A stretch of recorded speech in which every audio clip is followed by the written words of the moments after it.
I'm 29 years old, and last month I bought my dream house. I scrubbed the counters, hung string lights, and cooked chili. Every chair was waiting for the people I called family, but no one came. They all went to see my sister's brand new car instead. At 5:41, I turned on the lights of my empty home. That's when my phone lit up with Dad's name. His voice was sharp, clipped. "We need to talk now." I thought it was about love and family, but it wasn't. It was about what they planned to take from me. I grew up in a house where money wore costumes. Sometimes it was called love, sometimes responsibility, sometimes duty. Whatever word fit the day. When I was 14, Dad charged me room and board. $100 a month for my grocery store paycheck. He said it would teach me the real world. I handed him the bills like I was paying a fine. At 16, I asked where the money went. Mom said, "Into the family." When I asked to see proof, Dad laughed. That laugh still rings in my ears. By then, I kept records. A little notebook, later a phone file. Every payment, every emergency, every dollar into fog. It wasn't petty. It was survival. It was how I kept reality real. Meanwhile, my younger sister Tessa lived under a softer sky. When I bought a used car, I changed my own oil. When she got hers, Dad handed her keys to a new hatchback. He said, "A young woman needs something safe." And everyone clapped.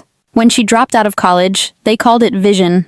When she started a candle business without taxes, they called it potential. When she became a content creator, I did the math for the ring light, the phone upgrade, the creative space. And when I said no, when I refused to co-sign a lease or add a phone line, the words shifted. Suddenly, I wasn't family. I was stingy. I was cold. I was a ledger with legs. Mom's voice would turn glassy. "Don't be a ledger, Elena. We fed you. We clothed you. We did everything for you." Dad would stare out the window and deliver the blow. A real daughter provides. That's how love was measured in my house. Not in hugs or words, but in transactions. The more I gave, the more they asked. And the less I existed outside their needs. I learned early not to expect applause. You do the right thing. You keep moving. And if you want something of your own, you sacrifice in silence. I thought buying a house would change that equation. I thought it meant they couldn't use "we" to secretly mean you. I was wrong. Because my housewarming wasn't just empty. It was the setup for something worse. I started saving at 25, not spare change in a jar. Real saving. Overtime shifts, no vacations, roommates who left dirty dishes. I named my spreadsheet brick by brick. Each row was a small denial. Skip takeout, save 40. Skip a trip, save 300. Skip new shoes, save 80. I stacked sacrifices until they formed walls. 4 years later, I signed my name 15 times in one afternoon. When the title officer slid the folder toward me, she called me homeowner.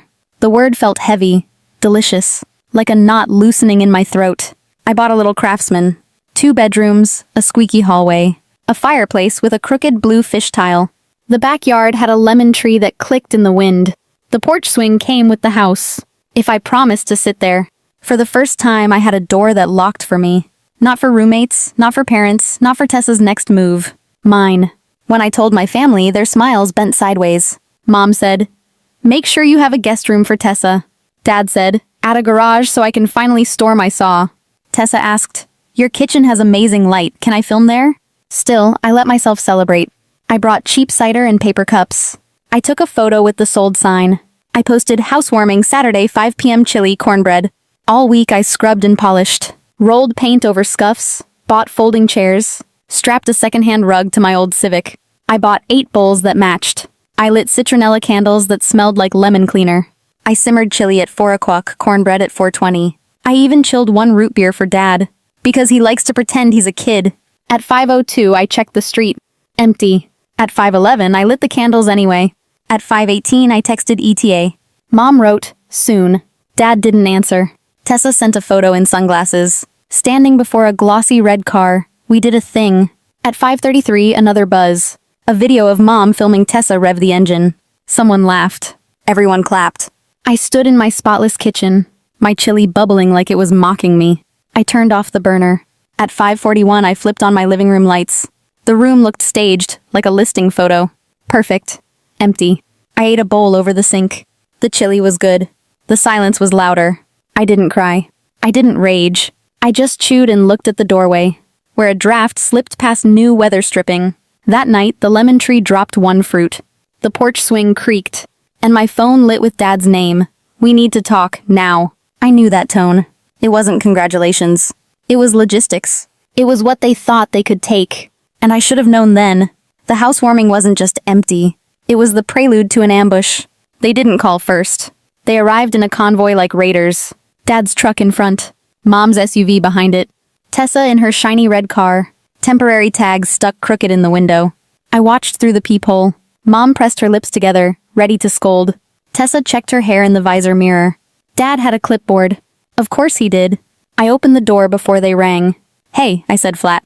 Mom air-kissed the air near my cheek. We'll bless the house after, she said. After what? I asked. Dad brushed past me like he lived here. Tessa filmed a pan for her story. Look, you guys, my sister's house. No one took off their shoes. No one looked at the crooked blue fish tile. No one asked about the lemon tree. Dad set the clipboard on my counter. Let's get down to it, he said. To what? I asked, though I already knew. He flipped a page, printouts, headings, bullet points. His eyes lit like this was a project he'd long prepared. First item. Since your sister's insurance is predatory, we're moving her registration to your address. She'll park here sometimes. No, I said. He blinked. Excuse me? No registration at my address unless the person lives here.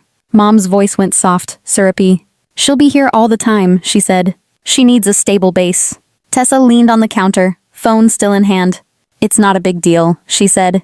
Victimless. It's not about crime, I said. It's about my name. Dad exhaled, humoring a stubborn child. You're being rigid. Next item. We need to get your father on the deed. You are my father, I snapped. He ignored it. For estate reasons, he said. So things are clean if anything happens to you. If anything happens to me, I said. My will is in my desk drawer. 2 witnesses signed it. No one goes on my deed. Mom's smile thinned toward sharp. We're protecting you, she said. You don't understand how the world works. I understand perfectly, I said. Dad flipped another page. Fine, then at least pull some cash out. Refinance, a small equity line, $80,000. We'll help manage it. Tessa needs a down payment for a storefront. There it was. The reason they skipped my housewarming. Not to celebrate me. Not to bless my house. But to turn my home into their leverage. I stared at the chili-stained sink. The counter I scrubbed spotless for them. Suddenly, it wasn't my family standing there. It was creditors with the same last name. And that was the twist I hadn't wanted to believe. They didn't see me as a daughter. They saw me as a bank. I kept my voice level. No, I said again. No deed. No refinance. No registrations. None of it. Dad's eyebrows shot up like I'd cursed at church. Mom's eyes shimmered. Practiced tears forming on cue.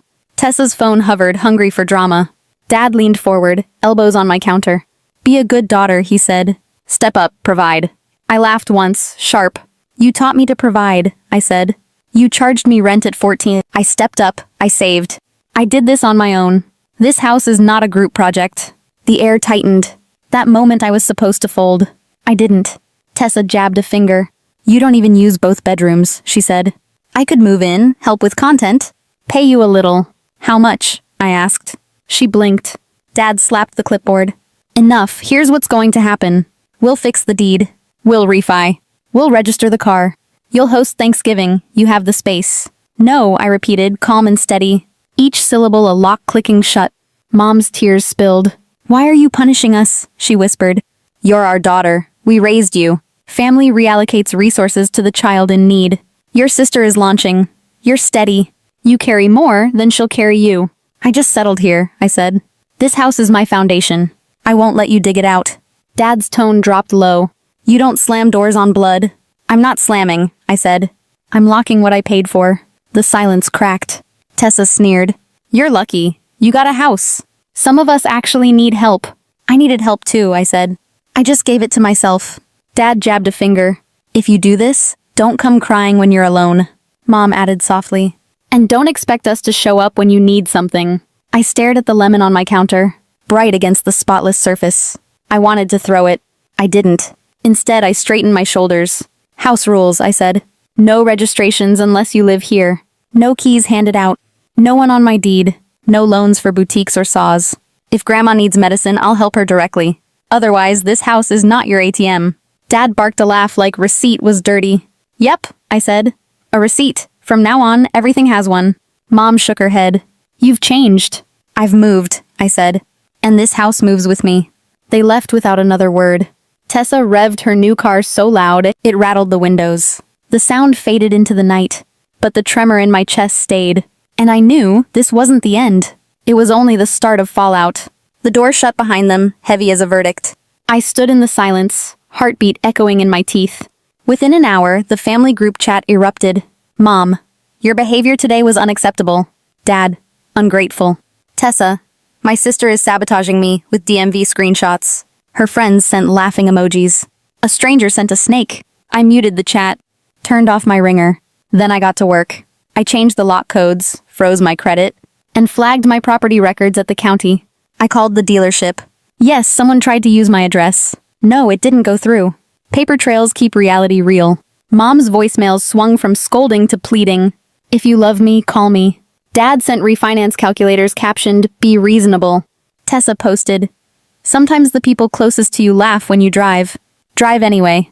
But in the quiet of my house, I realized I wasn't alone. Grandma called late one night. "Are you eating?" she asked. "Yes," I told her. She chuckled. "Good girl. Don't let your mother guilt you with your walls." That was her version of I love you. On Sunday, while my parents held a family meeting, I grilled 2 burgers. I gave one to my neighbor, the woman who waved at me on moving day. She smiled. "You're a good neighbor." That felt more real than any blessing ritual. A week later, I hosted another housewarming. Not for them. For me. Coworkers, basketball friends, my neighbor. We ate chili and cornbread, laughed on the squeaky porch swing. At 9:10, someone said, "This place feels like you." And for the first time, I believed it. Because family isn't ownership. Boundaries aren't betrayal. Freedom can sound like a locked door, and laughter inside it. This house is mine. Finally, it's mine. If you've ever had to draw a line with family, you know how heavy and how freeing that line can be. Have you ever faced something like this? Tell me in the comments. If you've been through it, you're not alone.